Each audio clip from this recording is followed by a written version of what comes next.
this is a new way to get maximum hip turn in your golf swing, no matter age or ability. Now, you'll have seen videos of Tiger doing this move.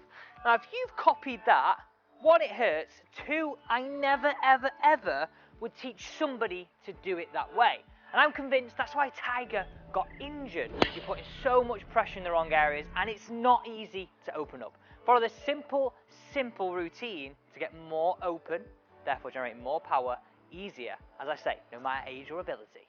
Now, what I'm referring to there is that sort of spin out move in the golf swing. When you're practicing getting so open, it's like this. And you'll have seen yourself maybe in the mirror, maybe golfers at the driving range, trying those feelings. Well, that's not going to work for you. As I say, you're on a route to getting injured that way. The concepts I want you to think about now to get open is as you start your downswing, you're going to lower and back up, okay? Let me repeat that again. Really watch me here. We're going to start by lowering, then backing up, okay?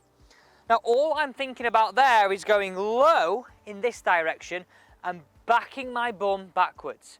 And naturally, look how open I got. Watch this. I've got a three-step process. Lower, back up. Now, I can talk to you. There's no pressure on my back. I'm not spinning out of this shot.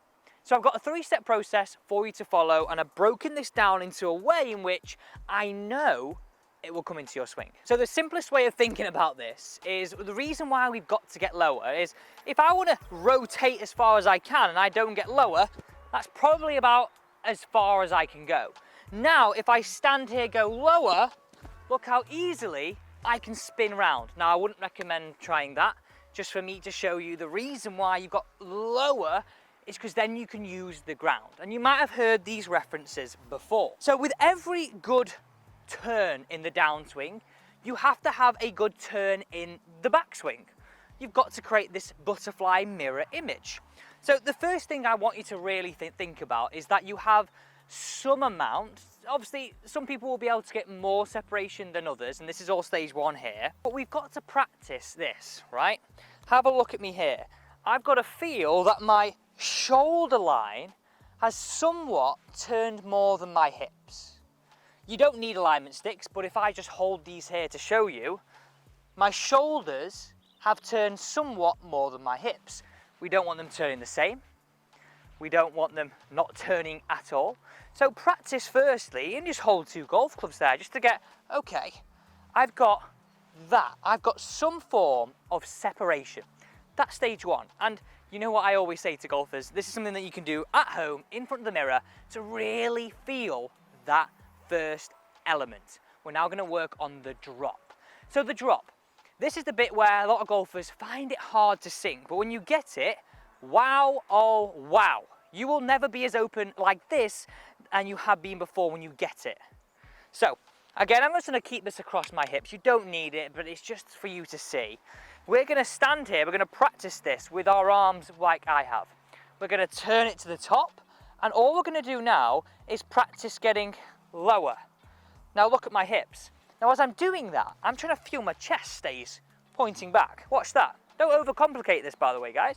Just get lower. Okay? This is all stage two. Get lower. This is all stage two. Get lower.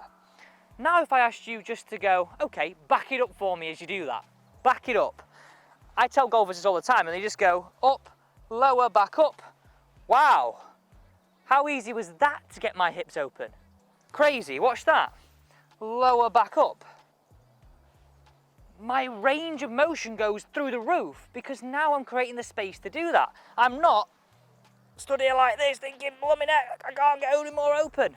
So practice that. Stage two, just have a few goes at getting lower, then have a few goes at getting lower and back your bum up.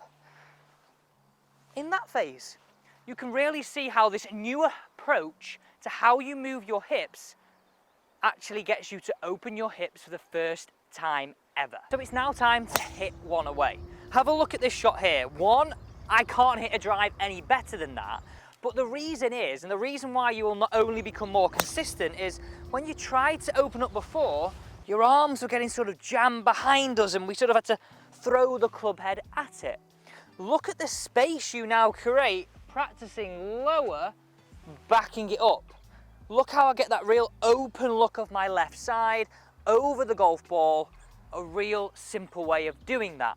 So how are we going to bring this into our game? This is the third stage to this video, and this is something that I was thinking about on that very last shot.